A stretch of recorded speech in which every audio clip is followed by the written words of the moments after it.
Don't hang up that phone. We've found what you're looking for. Welcome to the Let's Talk Cabling Podcast with Chuck Bowser, RCDD. Well, seeing how we're pulling Category 6A, the most powerful twisted pair in the world, you got to ask yourself this one question. Did I pull 295 or 300 feet? Well, do you feel lucky? Do you, punk? What exactly does RCDD stand for? Registered Communications Distribution Designer.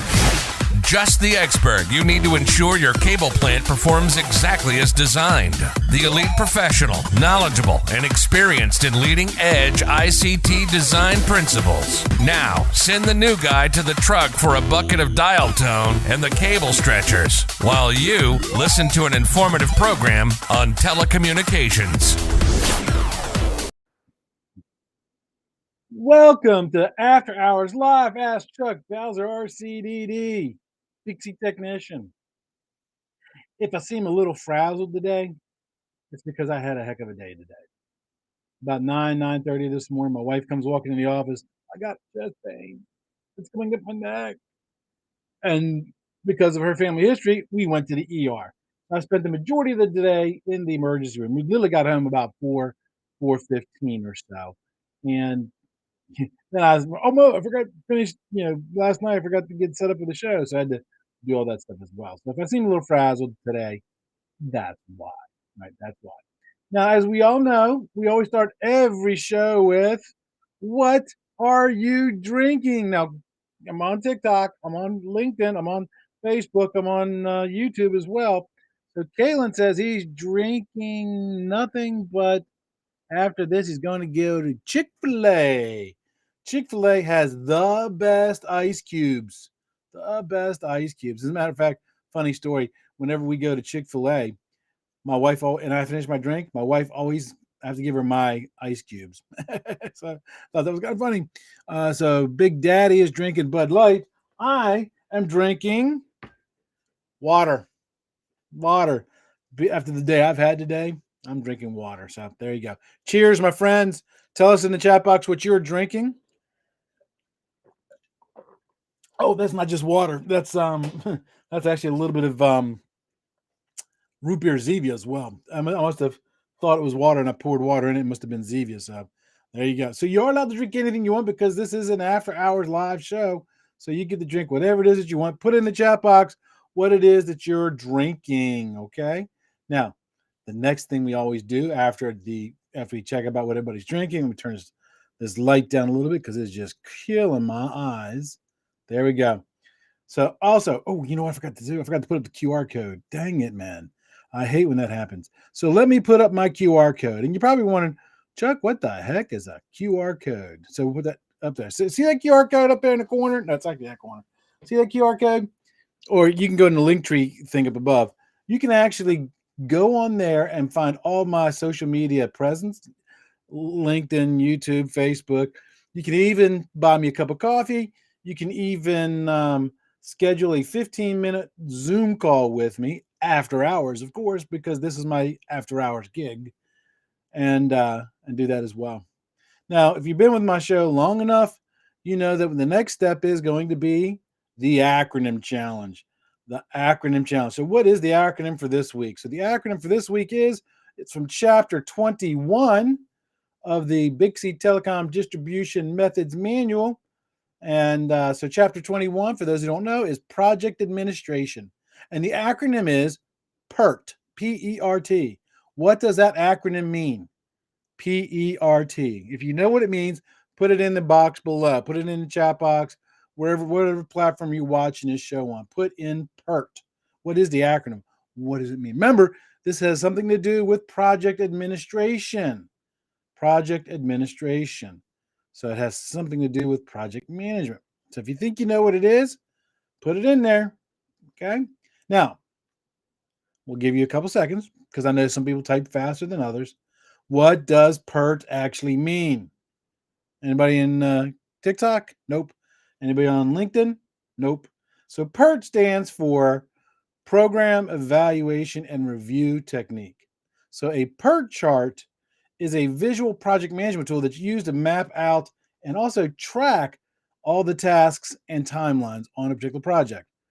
Very good. So Big Daddy got it. Yes, very good. Now a PERT chart is going to be very similar to a Gantt chart. Now, Gantt chart just kind of shows you all the tasks in order that you got to do. Like first, you got to put in the pathways, then you got to pull the cable, then you got to on the first you got to put in the pathways, then pull the cable, then terminate the cable, then test the cable.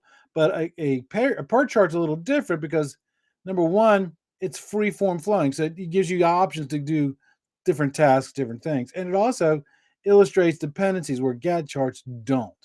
So that is our acronym for today, PERT charts. And remember the acronym thing.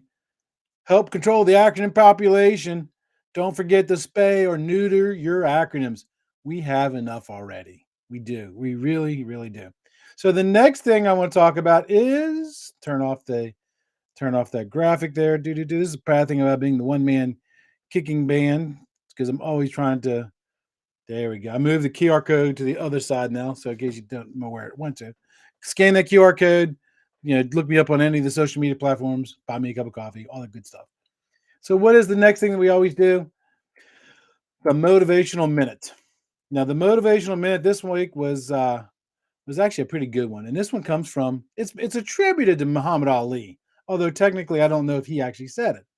And the quote is, "You don't lose if you get knocked down. You only lose if you stay down." Now, let me tell you something. Life will always knock you down, both personally and professionally. It's going to happen to you. When you get knocked down, you have two choices. Here, I'll do for both for TikTok and for all my other platforms. You have two choices. Okay, at that point when you get knocked down, you can either let that event keep you knocked down, or you can fight until you succeed. Okay, it's your choice. You get to decide. Now, the whole thing, and my dad taught me this early. You know, just everybody fails, everybody makes mistakes, and you got to keep fighting, right? You don't let that event keep you down. You got to fight, fight, fight if you want to succeed. And this kind of reminds me of one of my favorite poems. You probably think, Chuck likes poems. I'm not a big poem poster, but there are a few poems that I really like. And there's one called Don't You Quit. Look it up, called Don't You Quit. And one of the stanzas in that poem says, as every one of us sometimes learns, and many a turns will turn about when he might have won had he stuck it out. Don't give up, the pace seems slow. You might succeed with another blow. Now, that's a great stanza right there. We learn from our mistakes. We learn from our mistakes. Well, let me rephrase that. We learn more from our mistakes than we do from doing things right. Pain is a good Pain is a good way to learn things because it makes you not want to repeat stuff. So make sure that you choose to fight. You choose to learn, right? And you will be more successful if you do fight, like I said. I also mentioned in last week's episode, I want to do it again. I have a list of pro tips, 146 of them. You hear me mention them all the time. You'll see them on TikTok feed, pro tip, whatever, pro tip, whatever. I have a list of 146 of them, and they are on my webpage. Go to letstalkcabling.com. At the very top, you'll find a menu bar. Click on the content. Go down to the bottom of the thing. It'll say pro tips. And from there, you'll find my list of 146 pro tips that I've accumulated over the years of doing this work. 40, if you want to count them, 40 years. Now, if you have one that you want to add to it, send it to me. I'll put it on that list. Now, one more thing. Oh, two more things, actually, before we get started with the questions. I am going to Raleigh, Charlotte, and Columbia, South Carolina, May 17th, 18th, and 19th. Raleigh, Charlotte, and Columbia, South Carolina, May 17th, 18th, and 19th. If you are interested in doing an after-hours meetup with me after I get done teaching for the day, while I'm resting before I drive to the next city, send me a message, direct message on TikTok, send me a direct message on LinkedIn or an email or wherever you're watching this, and we'll hook that up. Now, the next thing is, and by the way, I'm only going to do that for maybe 30, 45 minutes or so, maybe an hour, depending on the size of the crowd and stuff. I did it a couple weeks ago and had a couple people show up. It was real interesting. I liked it a lot. Now, let's talk about one more thing. remember last week I talked about creating a new graphic, a new T-shirt design. Well, I had a committee of 5 people. We talked about the design, and we came up with a new design. Here it is. You can only see this on LinkedIn, people. I'm sorry, LinkedIn and YouTube. So there's 2 of them. There's 2 designs. That one is a brain that says "Knowledge is power," and it's got some fiber optic cables coming out. Stuff is pretty cool design.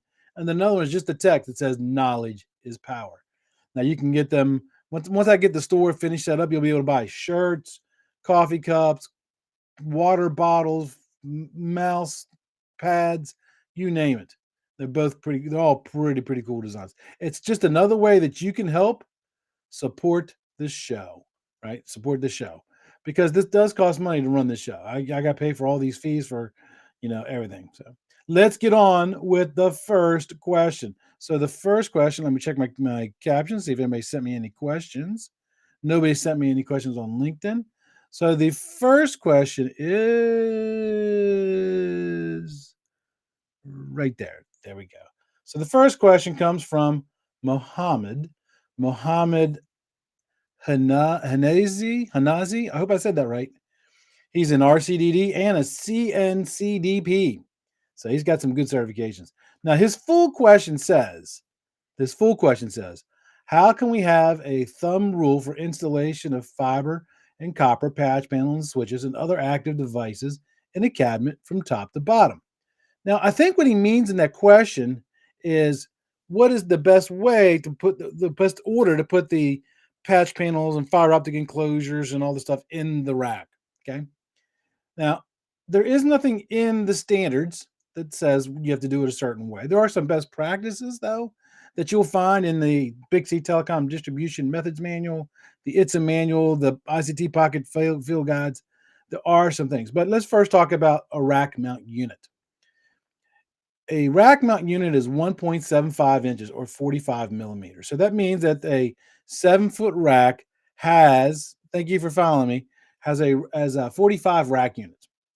So the rack unit patch panels are described in rack unit numbers. It's a 1 RU patch panel, a 2 RU patch panel, a 4 RU fiber optic enclosure. And what they're telling you is how many rack units it occupies.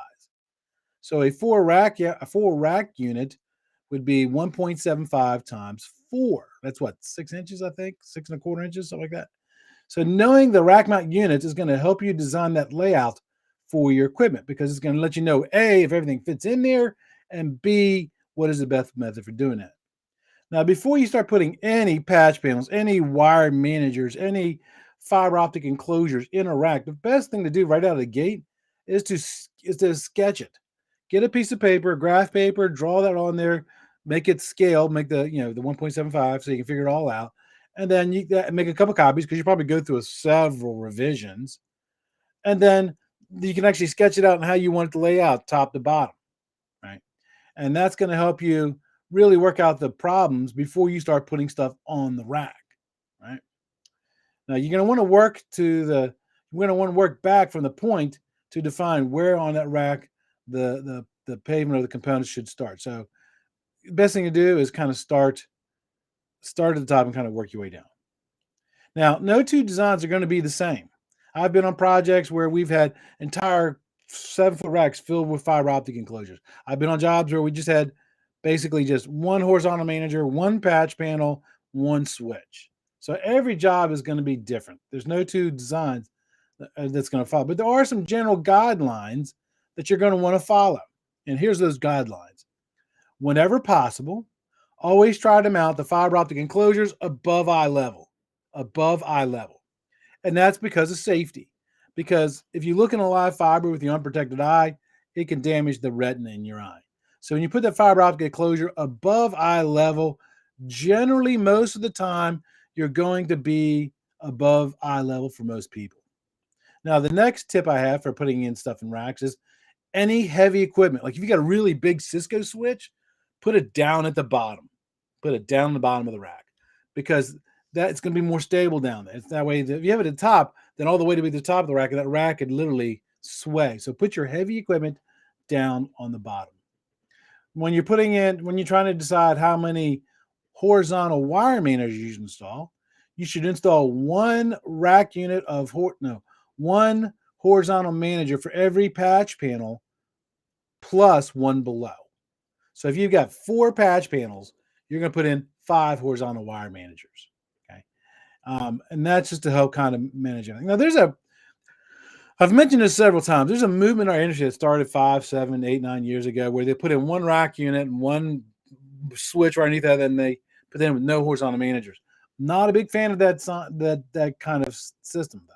I'm just not, because it's okay if you just got one 24-port panel and one switch, but if you got multiple panels and multiple switches, it really limits your ability to do service work behind the rack. It just does. Right? Let's talk about vertical managers. Now, if you got one equipment rack, one 2-post equipment rack, you should have at least one vertical manager on that. But best scenario is to have one vertical manager on each side of every rack. So if you've got 2 vertical managers, you should have 3. Two racks. You should have 3 vertical managers. Okay.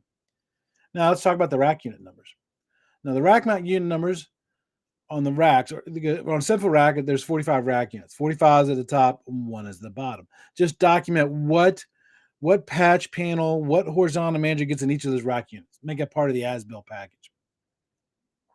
If you have any unused rack mount units, you should fill them out the rest of the way with blank panels, especially if you're doing an equipment, a cabinet inside of a data center, and you're doing hot and cold aisle configuration, because those blank panels keeps the hot air on the backside of that cabinet, so it doesn't get sucked in by the vent on the front of that piece of equipment. Okay, now that's the first question. Now let's go to question number 2. Let's see. This one is from Lucy. Lucy sent me this question from LinkedIn, and Lucy says, why do demarcation blocks sometimes have orange covers? Now, this is a practice that was developed by AT&T many years ago. When you would walk into a PBX room, you'd find a lot of blocks, and every block would have certain colors associated with them. And the reason they did that is because think about AT&T.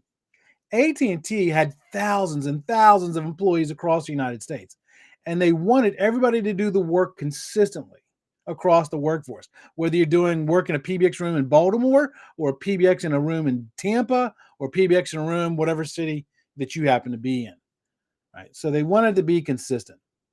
Now, what I mean by that, so for example, let's say you walk into a PBX of a large office. You're going to have the demarcation cable, you're going to have the horizontal cable, the first level backbone, the second level backbone, and a bunch of other stuff. And if you're the service tech and you didn't do the original install, you can get kind of confused. So they colored them with either colored backboards or colored desis or colored covers. And that kind of helps you determine what kind of cables are terminated on them blocks. So for example, orange is demarcation. So if you're trying to verify dial tone coming into the building, you're going to want to get your butt set and go find the blocks that are indicated with orange covers, orange backboards, orange desis. Now, if you're trying to verify dial tone, and they got a system like Centrex. Centrex is a system that AT&T used to sell many years ago. I don't know if they do it anymore, but they would have a PBX style type of equipment at their office, and they would just give you appearances on your site. So you didn't have to go buy a PBX. So in that scenario, you're going to be looking for stuff that's for like screen. That's going to be the user side of the central office connection. Purple is going to be common equipment, like your PBX.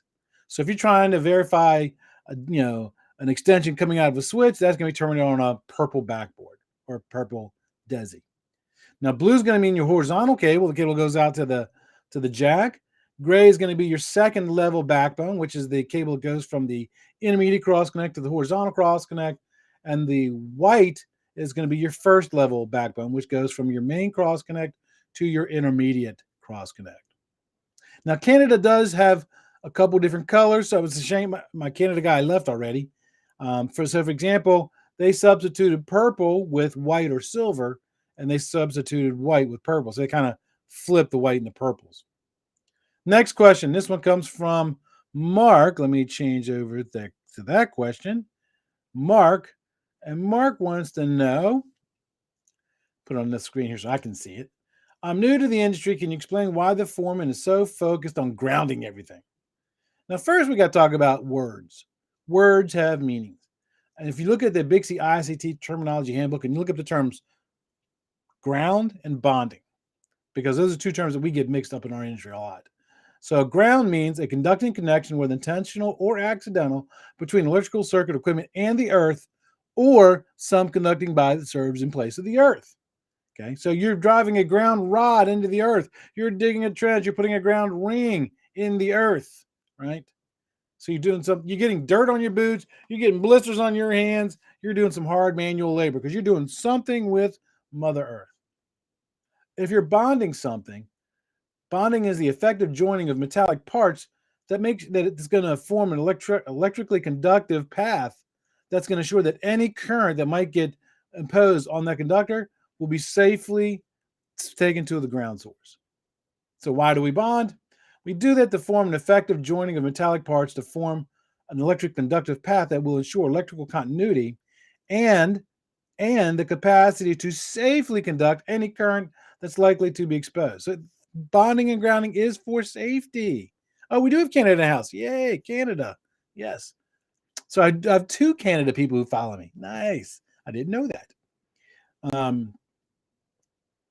So if some transient voltage gets put on that conductor, it's going to seek the earth, it's going to seek the path of least resistance, and it's going to go to the ground source outside the building, and it's not going to go fry the equipment that's in the building.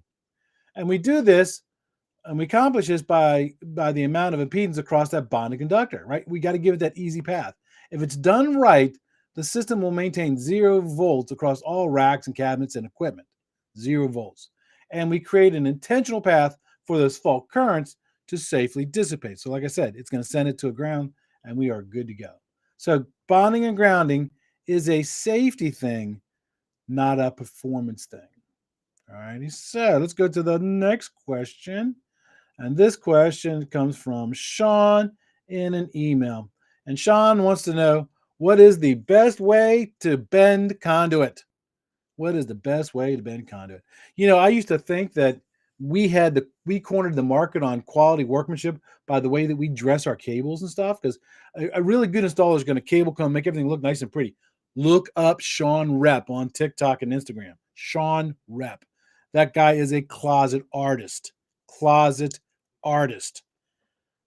But when you look at electrician stuff, when they're building out electrical rooms and they've got, you know, tons of conduit in there, they will bend those things to look real pretty. I mean, all those bends will be uniform at the exact same spot and stuff.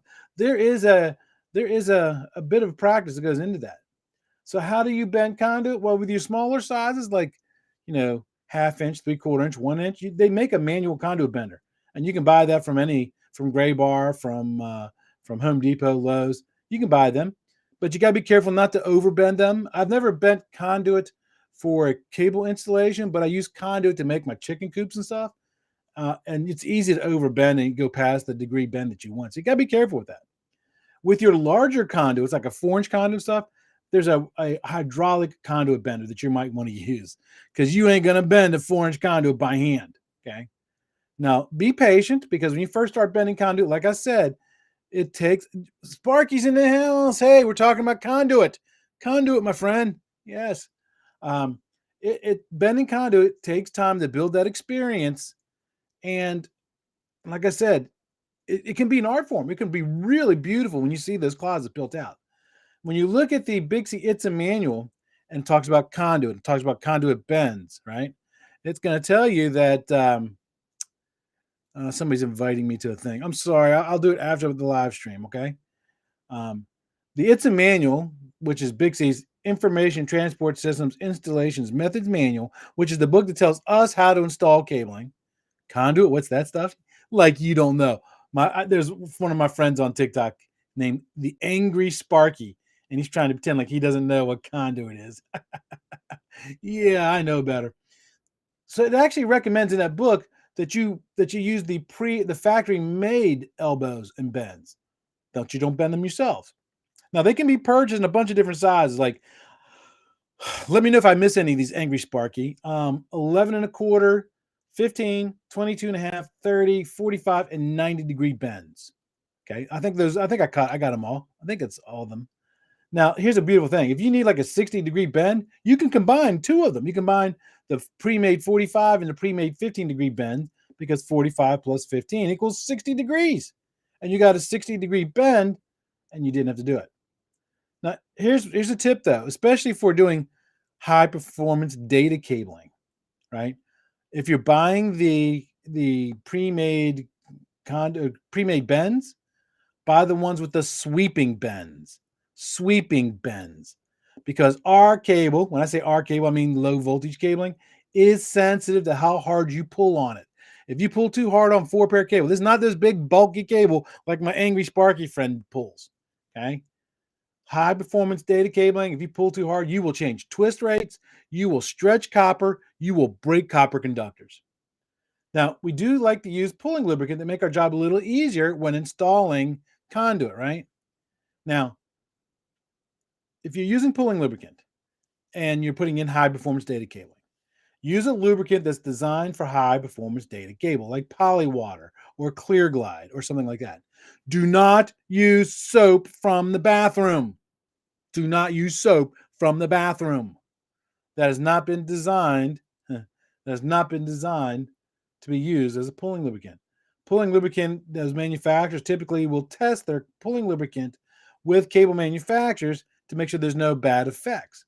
So when you, for example, you look at Polywater, I know Polywater really well because Jake Jones, the VP, and I are pretty good friends. 97% of the stuff in Polywater is water. Only 3% are solids. So make sure when you're putting on Polywater or putting on any kind of pulling lubricant, only put on as much as you need to get it through the system. If you put too much on, you will really piss off the person on the other side. Because once it comes out the other side, they're not going to be able to pull on the cable anymore because it's going to be so slippery wet, right? Now, let's go to the next question. Next question comes from Terry. And Terry says, what kind of tips can you give me as an estimator? Let me put on the question so everybody can see that. What kind of tips can you give me as an estimator? Now, I was an estimator for 10, 12 years for a small little communications company called Hinkles and McCoy. And I was the division estimator for a while in that company as well. So I know estimating really well. I loved estimating. It was my favorite part of the job. Now, here are some tips for you. Number one, and I'm going to make this short because we're already at 6:28. Settle on a thorough set of plans with your customer. When it comes to plans, either you're not going to give any set of plans, in which case the easiest thing to do is go find the fire escape plan that's on an 8x10 piece of paper. It's mounted on the wall somewhere. Take that off the wall, go make a copy of it or a couple copies, put the original back on the wall, and then you and the customer go together and you draw the locations on that map, and then you both sign off on it. That way there's a mutual understanding of exactly how many drops there's going to be on that floor and where the telecom room is going to be placed. If you're doing a larger job where they do give you a set of prints, make sure that you have the latest revision.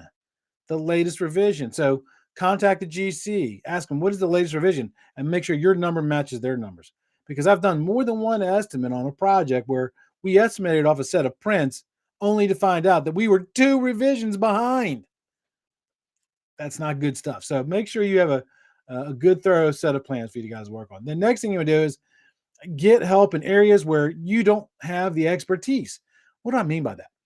So one time I estimated a job for a very large government agency. I can't say who it was. They have, 40, 45 buildings across downtown DC. And so a lot of the buildings were connected together with cabling through the steam tunnels. Now, when you're putting stuff in steam tunnels, you got to buy stainless steel components because it'll rust. So we actually had to bring in a Hilti representative to walk through the steam tunnels with me to tell me what kind of components I needed for that environment. So bring in experts to help you. Nobody's an island. We all need each other. If you're installing a brand new product for a manufacturer and they've got some new product out, some new thing that you don't know, all the pieces and parts, what faceplates work with what components, get that manufacturer involved. Most of the manufacturers will help you. They will help you come up with the bill of materials as long as you're buying their material. So that's always a good thing there. And then the last one suggestion I have for you is have a good heart-to-heart conversation with your material suppliers. Don't be afraid to talk to them. Don't. I mean, I'm not talking about talking to the outside salesperson. Okay. No, that depends on the outside sales, but there's some really good ones out there. But go to your inside salesperson or talk to the manager for that office and make sure there's your expectations are set out from the very beginning, because there's a lot of things that goes in pricing. How much you buy, the relationship you have, um, the availability of pieces and parts at the time of the bid, and also make sure that you understand, because some estimators, what they'll do is they'll send out pricing to 3 different vendors, and then what they'll do is they'll take the cheapest component from each of the 3 bids. Essentially, they put out 3 orders, but they only buy the cheapest from each of the distributors. The problem with doing that is the distributors, when they price it, they will deliberately go low on prices on some pieces, and then they make up on other pieces. So you're only gonna be able to do that once or twice before they won't even give you the time of day anymore. Generally, what I would do is I would total up the bill of materials times the quantity and find out what my overall purchase price was between the 3, and whichever distributor was the cheapest, I would pick that distributor, knowing that some of the parts were going to be more expensive than maybe if I bought it from another piece, but I'm giving the whole entire order to one person, and that gives you buying power, right? And if you have to go back, because sometimes we do get asked to go back to resharpen our bids because the customer doesn't like our price. Well, if you did that and you get that whole entire order to just one distributor, when you can go back to that distributor and you can say, my customer's asking me to sharpen my pencil. Can you please go back and and uh, and look at your prices and knock down what you can? Again, you don't want to do this all the time, because if you do it a lot of times, and what's going to happen is your distributor is going to realize that you're always beating them up over price. And remember, it's a relationship between you and that distributor. It is a relationship. It's got to be beneficial to both people, right? Beneficial to both people. It's a relationship. So make sure that you treat it as a relationship. All righty. We are at 6:32. I am 2 minutes past our 30-minute live stream. I appreciate everybody being here today, and I hope to see you soon. Remember, knowledge is power.